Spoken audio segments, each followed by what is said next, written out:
everybody, and welcome to Dominique Does It All. This is part 2 of episode 6, recap of The Bachelorette. So it left off on To Be Continued on Lee and Kenny's 2-on-1 date.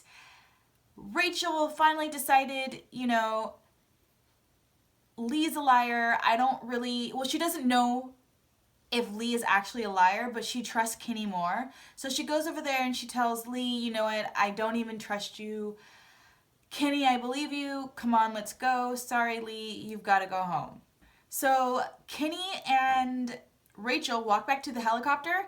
They strap in, and then Kenny's like, you know what, hold up, I got one more thing to say to him. At that point, I'm like, no, why are you doing that? You already won. You're going to look crazy in her eyes. I mean, you're looking crazy to me. Why would you go back and say anything else to this guy? He lost. You won in this situation. Let it go. He has some words. I thought they were going to come to blows, but they didn't. And he comes back, and Rachel's just kind of looking at him like, really? And I'm just like, ugh. I don't really see Kenny winning, not even being number 3. I see him more as a friend, but she ends up giving him a rose anyway. And there's that. Next is the rose ceremony. Oh my gosh, before I even get into that ceremony, Rachel's dress was on point. It was a gold sequence wrap dress, and I was just like, oh my gosh, I need that dress in my life. I'm going to be Googling that later because that dress needs to be in my wardrobe. Before the rose ceremony, the guys have their little confessionals where they speak into the camera, and Josiah is pumping himself up. He's like, man, I know I'm not going home. She's about to be my wife. He's also saying, if I go home, she's crazy in the brain. Something's wrong with her, and I know I'm not going home. I know I'm not going home. Plot twist. Josiah goes home, and I'm just like, yes! Bye-bye, Josiah. During his on his way out confessional, he goes, man, something's wrong with her. I'm shook. I'm like, are you? I knew you were going home. The world knew you were going home. The only person that did not know you were going home was you. And then the next person to go home was Anthony. And I was just like, bye, Anthony. Kind of a non-factor.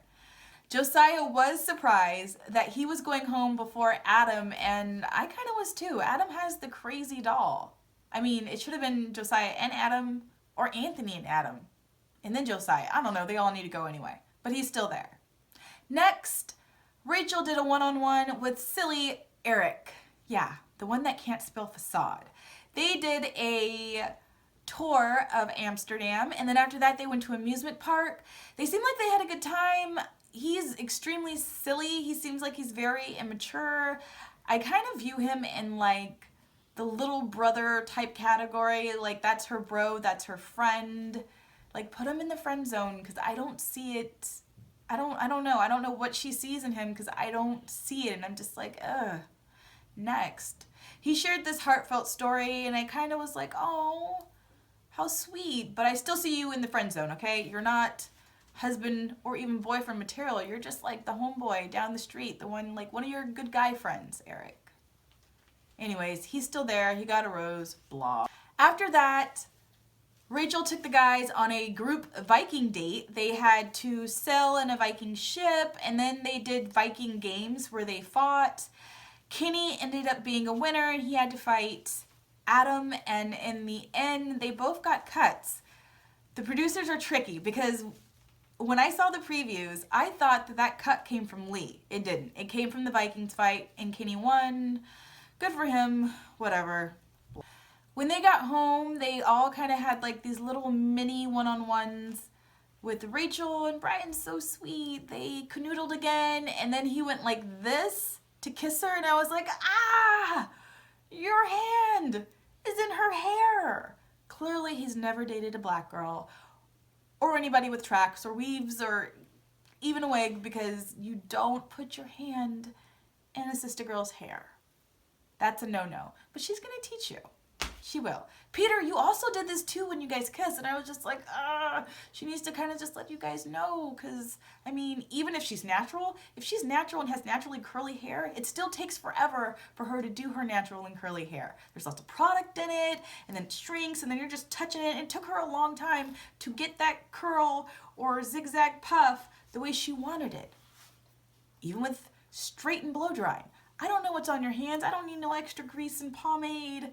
And then there's the whole wig things. Wigs. Just keep your hands out of Black girl's hair. You'll go far. Anyways. Next, Rachel went on a one-on-one with Will. They toured Denmark. It was very friend-zoney-ish. There was no love connection. He didn't try to hold her hand. He didn't try to hold her, hug her, kiss her. It was very blah. It kind of reminded me of like distant cousins, like when they haven't seen each other for a long time and they're not really close, but they get together and they're like, hey, what's up? Yeah, we'll hang out because we have to, because we're related. Yeah. And then they went to dinner and she had that single rose to give him or not give him. And she goes, you know, are you, like, how are you with the women in your life? Like, how are you? And he's like, I'm very hands-on and physical when I like somebody. Red flag number 1. The whole date, you weren't even physical. That's a red flag. And she goes, well, what do you usually look for in a woman? Who do you go for? And he's like, I usually date white women. Red flag number 2.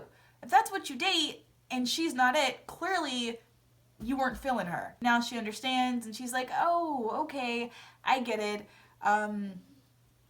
I can't give you this rose, you know, because there's no physical connection. Clearly you're saying you like to get physical. You weren't physical with me. I want to feel needed.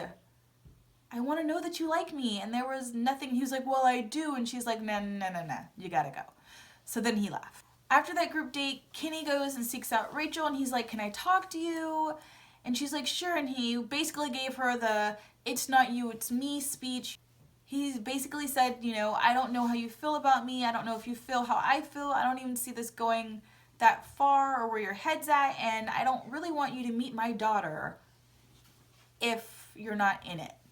And she was like, you know what? I respect that. You're right. I'm not feeling the connection as strong as I am with the other guys. So I'm going to ask you to leave. And I was like, dang. I mean, it was mutual. There was respect for each other, but dang. So then she walked him out and he was gone. So by now she's already let go 3 guys in this episode. Lee, Kenny, and Will. She still has to go through this rose ceremony and 1 or 2 guys are going to go. So at the rose ceremony, she's very emotional. It comes down to Adam and Alex being the last 2 guys standing. And to my surprise, she let go Alex. I mean, I didn't see a love connection there anyway. He was nice to look at, but Alex over Adam? Adam has the creepy doll. You haven't even spent time with Adam. Like, I don't... And then Matt was still there. If anything, Matt or Adam should have been the one leaving, not Alex. Even though I know nothing's gonna happen from Alex, he should have stayed just a little bit longer, but she kept Matt and Adam. And I'm just like, what the? I was just like, I was trying to do the math. Like, how did you, how?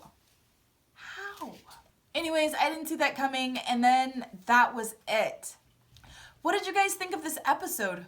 Who do you think should have gone? Do you agree with her that it should have been Alex, or do you agree with me and say it at least should have been Matt or Adam with the creepy doll? Comment below and let me know. If you like this video, please thumbs up and subscribe. Thanks for watching, and until next time, bye-bye.